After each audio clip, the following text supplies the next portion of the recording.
What's up everybody, welcome back to another vlog. So in today's vlog, I'm gonna go over something that you guys asked me to go over, which is how the heck am I able to comp a property within 60 seconds. And I'm gonna teach you that secret right now.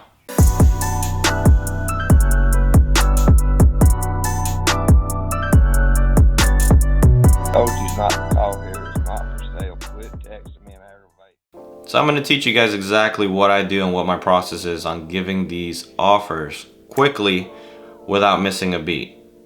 Now I will say this, back in the day, man, I used to give offers and it would take me about a good 5 minutes to look at the area, see what houses are going for, run comps, run ARV, and all that other good stuff.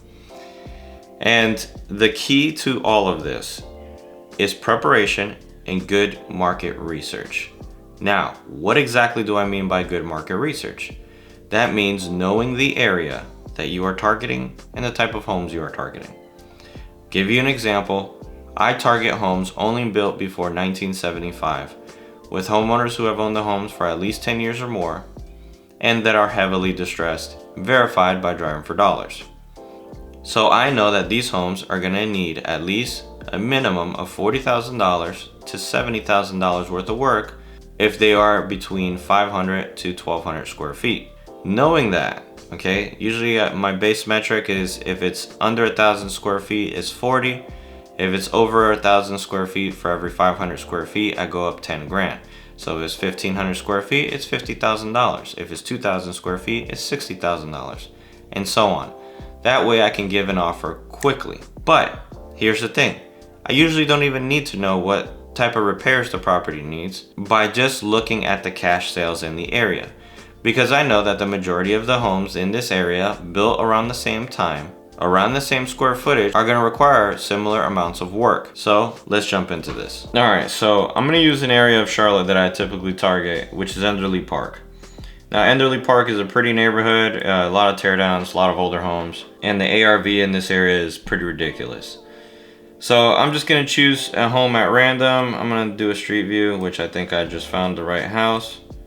And here we go, check it out. So a little tiny house here. You can tell by the street view, this street view was captured in 2019.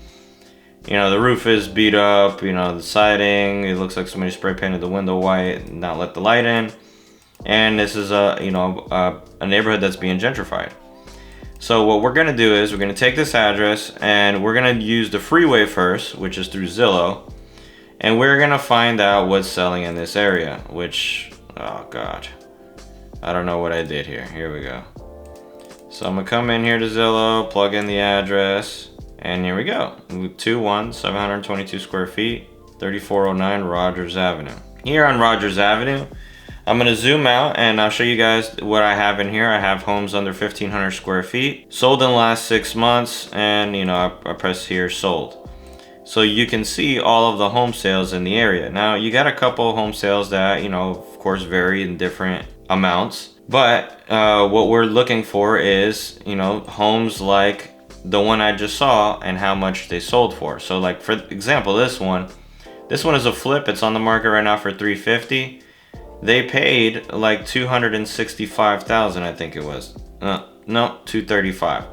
So they paid $235, made it look pretty nice, and it's on the market for $350.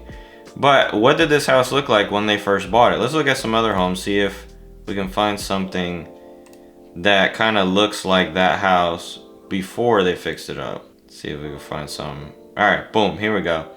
So this 2-1 sold for $201,000, 900 square feet. So this is pretty much the type of houses that I target.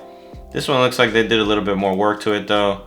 You know, the bathroom is outdated. The kitchen is definitely super old. I just had the kitchen. Here we go. The kitchen's old. It looks like they updated. These are 2000 style cabinets. So, all right, for a house like this, you know, the streets MLS will pay $201,000. Now, I did some. I screwed up on my video before this, so I know that this house was actually bought by a regular homeowner who was gonna live in the home.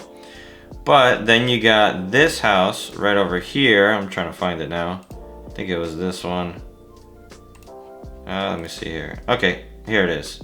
Mathis Drive. 3141 Mathis Drive sold for $160,000 and an investor bought this.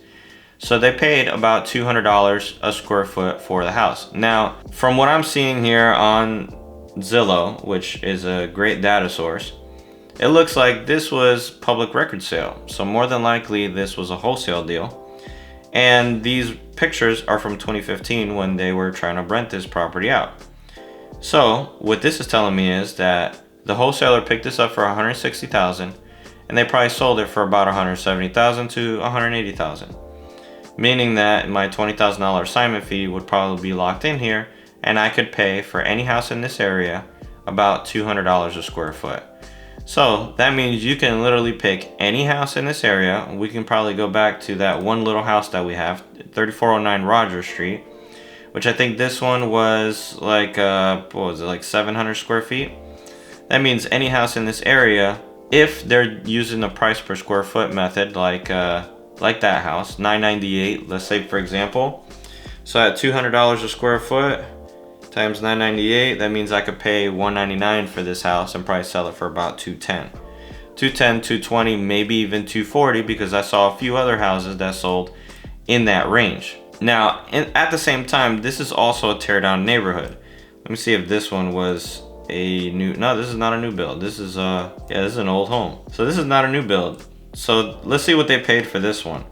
Zillow is another great source to look on here. Okay, look, they paid $275,000 for this house, which was on the MLS. So they paid $208 a square foot. So that means if I got it for $200 a square foot, I could sell this house for $275,000, making about a $12,000 assignment fee. So you see where good market research pays off? So that means I know that if somebody hits me up in this neighborhood, oh, Enderley Park, let me look at my notes. Yeah, $200 a square foot, which I already know off the top of my head. Hey, I can offer, you know, this much. Because I know these homes are probably gonna be super beat up, and I know that they're gonna need a lot of work. Now, we can go to a different area just so you guys have an idea. I'll give you an area that I don't really explore much, which is Concord. So let's do a street view here in Concord. This is, okay, this will be a neighborhood that I would target, which I already lost it. I want to be somewhere crappier. All right, this is an okay neighborhood. Oh, look, this would be a good house. If you guys are watching this, 68 Myrtle Ave Southwest, Concord, North Carolina. Target that house. That's a good probability right there. This is a street view from 2014. Don't know how accurate that would be, but you know, it's a good house to target. So let's say this house, for example, we're just gonna use it. I'm gonna go ahead and hop on PropStream. I'm not gonna do this on Zillow. Just so you guys have both, you know, both views here. This property in this area, this is built 1950, 1,400 square feet. So the cash sales in this area, cash buyers, let's see. We got a range of 20,000 to 130,000. Let's see what this house for 130 looks like. Man, this is actually pretty beat up. 130,000 is what they paid for it. Let's see here. What I'll usually do is from 130, I'll work my way down because that's what I know what the MLS is paying. So I could be around $71 a square foot in this area. Even at this, at $107 a square foot, what I'll do is at 107, let's say this house for example, 107 times 1414, that means an investor would pay 151,000 from me.